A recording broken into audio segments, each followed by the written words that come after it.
Kollege Weber. Collègue Weber. Oui. La délégation Union européenne-Chine, dont je suis le vice-président, a reçu il y a 10 jours une délégation de représentants de la Chambre de commerce européenne de Pékin. Il s'agit de personnages qui sont des praticiens de l'économie chinoise. Ils la vivent concrètement au jour le jour. Et que nous disent-ils?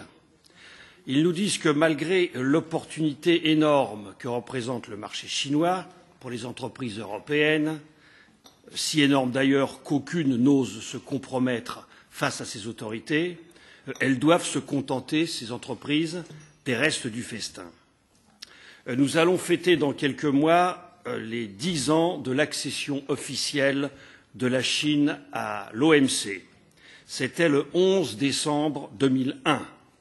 De nombreuses promesses ont été faites à ce moment-là et beaucoup d'entre elles ont été tenues. La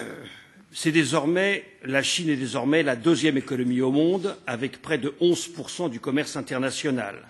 Et ces entreprises sont leaders dans de nombreux domaines, y compris ceux des industries d'avenir, comme celui des panneaux photovoltaïques.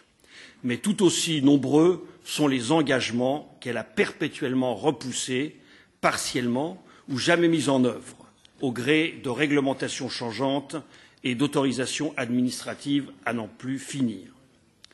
La Chine joue là un double jeu parfaitement inacceptable. Ce double jeu consiste à bénéficier pleinement de l'ouverture au commerce de nos marchés, tout en restreignant fortement l'accès de nos entreprises aux leurs, et en particulier dans les secteurs identifiés comme stratégiques par le gouvernement de Pékin. Je ne citerai que quelques exemples.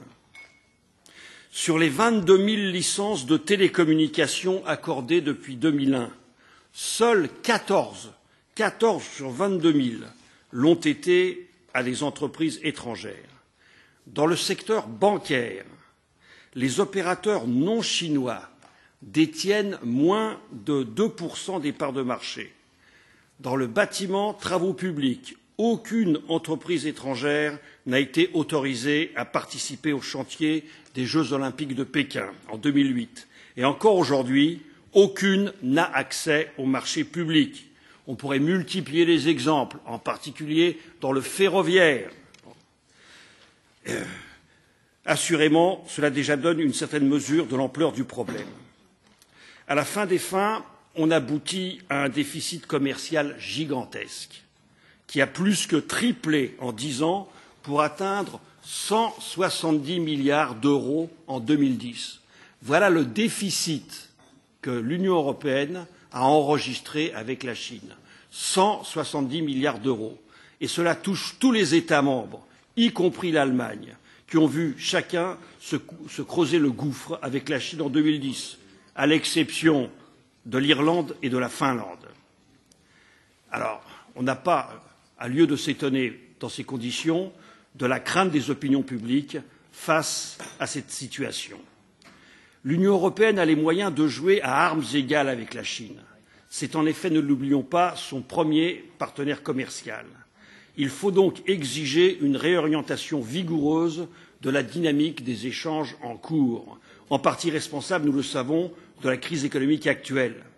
Il faut l'exiger sur la base de 2 piliers fondamentaux, l'équilibre des échanges et la réciprocité des conditions de commerce.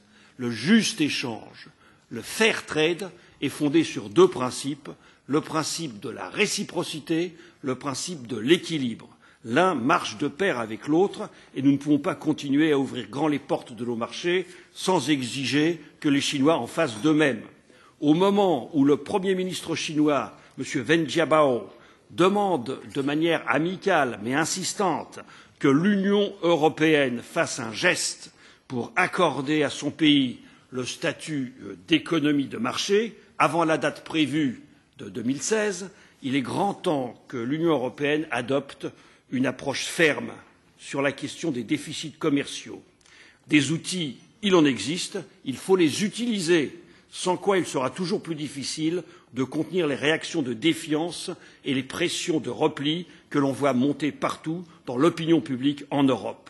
Pour ne pas tomber dans cette réciprocité négative, il faut pousser de toutes nos forces nos partenaires et amis vers la réciprocité positive, c'est-à-dire l'amélioration de l'accès de nos entreprises à leur marché. Tout le monde y a intérêt, mais il faut parfois forcer sa nature, sans quoi nous pourrons bien nous enfoncer rapidement dans un scénario perdant-perdant, selon une formule que ne renieraient pas les Chinois.